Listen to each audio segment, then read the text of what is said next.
What's up, guys? Welcome to your messed that up already, 31st tutorial. Oh boy. If I'm messing up already, you guys are in store for a horrible tutorial. But anyways, welcome to your 31st tutorial. And in this tutorial, we're going to be building a picker from scratch. Now, if you're saying, alright, isn't that what we did last time? No. We built a pre-made date picker. And that was fun and all, but it really didn't teach us too much. What we want to learn, be able to do, is create our own custom picker from scratch. So let's go ahead and just jump right into it. So the first thing that we're going to need to implement is some protocols. And the first protocol is UI picker delegate. Oh, right there.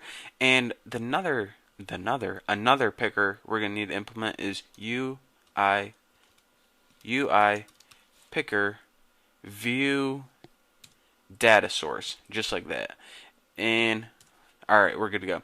So what these protocols are going to do is we're going to need to take some built-in methods that's in these protocols, and they're pretty much going to be responsible for storing our data for the picker.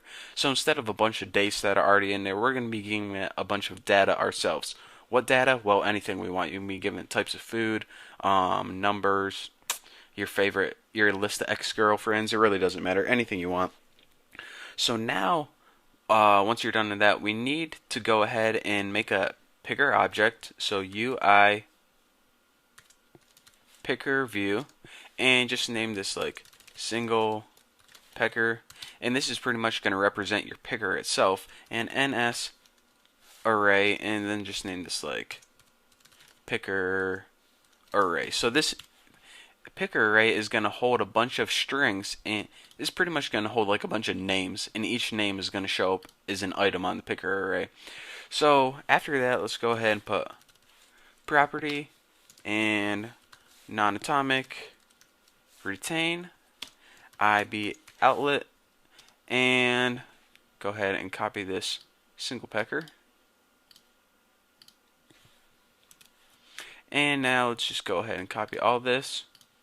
Copy, and I accidentally typed that.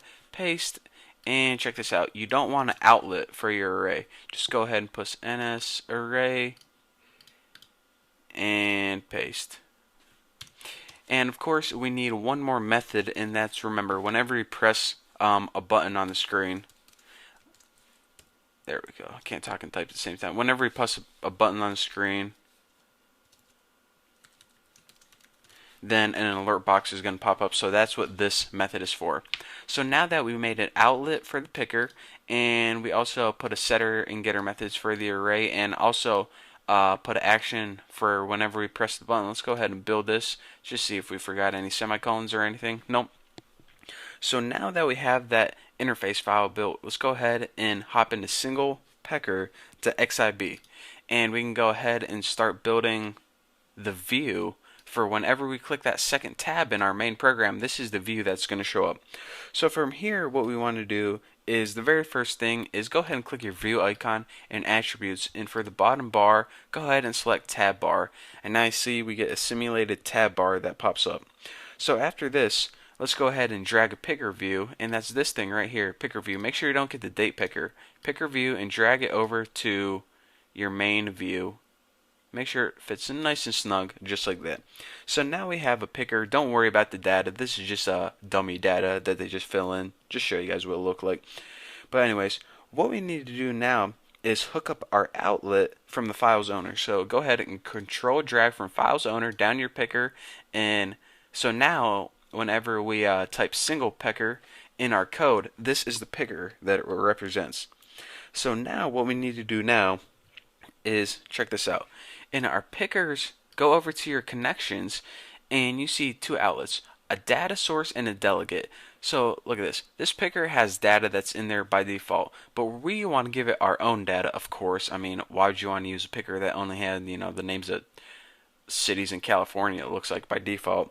So what we want to do is say, alright, our class, our file's owner, that's where we're going to be storing the data. Even though we didn't type it in yet, trust me guys, I'm going to type it in later.